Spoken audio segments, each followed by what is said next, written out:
In the quiet town of Staunton, Virginia in 1856, Thomas Woodrow Wilson entered the world. The backdrop of his early life was a nation teetering on the brink of civil war, an era that would ultimately shape his character and destiny and lead him to this house. Hi everyone, Ken here. Today we're exploring the homes of Woodrow Wilson. Hit that like button to let YouTube know you appreciate historic homes, and let's begin exploring this house. Wilson's childhood was marked by the rolling tides of conflict and change. His family moved frequently, driven by his father's calling as a Presbyterian minister. From Staunton to Augusta, Georgia, and then to Columbia, South Carolina, young Wilson witnessed the South's turbulent transformation during the Civil War and Reconstruction.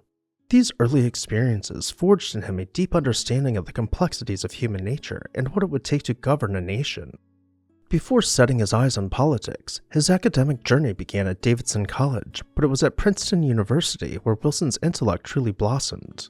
Graduating in 1879, he pursued further studies at the University of Virginia School of Law. However, a bout of ill health forced him to leave, prompting Wilson to continue his education independently.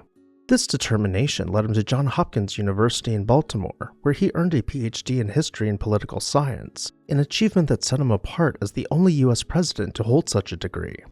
Wilson's academic career was a prelude to his future influence on the nation. At Bryn Mawr College and Wesleyan University, he honed his teaching skills, but it was his tenure at Princeton University that defined his early career. He was named the university's president and made himself at home at the president's residence, known as Prospect House. Prospect House was originally built in 1851 and designed by John Notman as one of the earliest examples of Italianate architecture in the United States. In 1878, it was donated to the College of New Jersey, which later became Princeton University. It was here that Wilson championed progressive reforms, transforming Princeton into a beacon of modern education. His vision for higher learning resonated beyond academia, catching the eye of political reformers.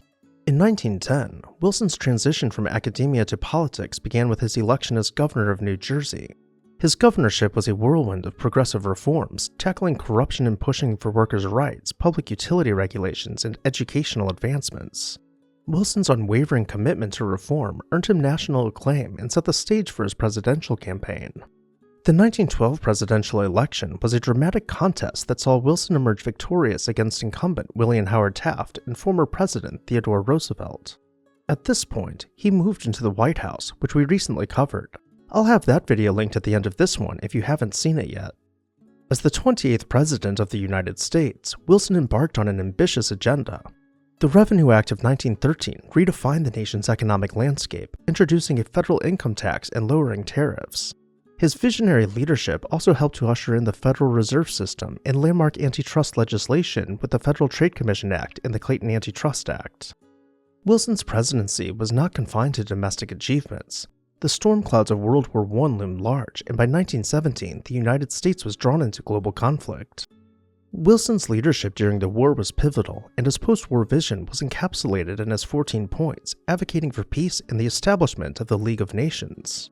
Yet Wilson's journey was not without personal and political strife. In 1919, a severe stroke left him incapacitated, casting a shadow over his second term. Despite his valiant struggle, the Senate's rejection of the Treaty of Versailles and the League of Nations marked a poignant defeat in his quest for lasting peace. Just before he vacated office, as he was approaching his twilight years, he purchased a townhouse in Washington, D.C. as a gift to his wife Edith. The two moved into the mansion on Inauguration Day, celebrating their retirement. Originally built only a few years prior in 1915, the mansion had been designed by renowned architect Wattie Wood. The four-story residence towered above the street, finished in red brick and clad with limestone accents. As we begin exploring the house from the entrance hall, we will see a mix of both black and white and color photos to give us the best idea of how the house appeared while the Wilsons called it home. After passing through the entrance hall, we immediately faced the grand staircase, turning at the rear of the house. The first floor was primarily for service, containing the main kitchen. Here his domestic staff would prepare every meal, ensuring that Woodrow and Edith never had to lift a finger. They did so in the state-of-the-art kitchen, boasting modern amenities including an icebox. But that wasn't the only thing modern about their home. It was equipped with a mechanical room for powering an elevator which went all the way from the basement to the 4th floor. Up on the 2nd floor is where the couple entertained, as we can notice how the public rooms are arranged from the 2nd floor stair hall. Arriving at the landing and turning back, we see a window opening not to the outside, but to another room. This is the solarium, packed full of plants and offering views into the perfectly manicured garden. As the room rounds out, so do its French doors, opening towards the terrace.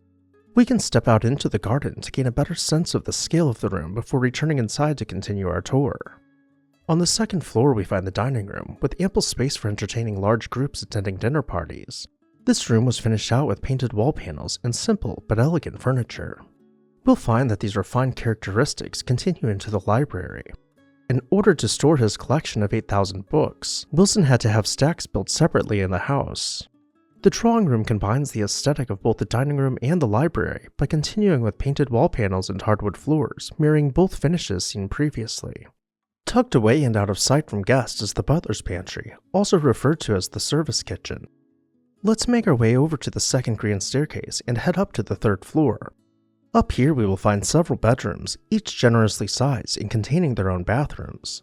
The fourth floor was mostly reserved for the family's staff, with their quarters and the laundry taking up most of the space. The laundry room was another incredibly modern space for the time, containing a gas-fired clothes dryer. Woodrow Wilson lived here until his death in 1924, and Edith continued to live in the house until her passing in 1961, when she left the fully furnished home to the National Trust for Historic Places. Since then, the Woodrow Wilson House has been open to the public as a house museum. What did you think about the Woodrow Wilson House? Did you have a favorite room? Let me know down below in the comments section, and while you're there, make sure to hit the subscribe button so you never miss an exciting episode of This House.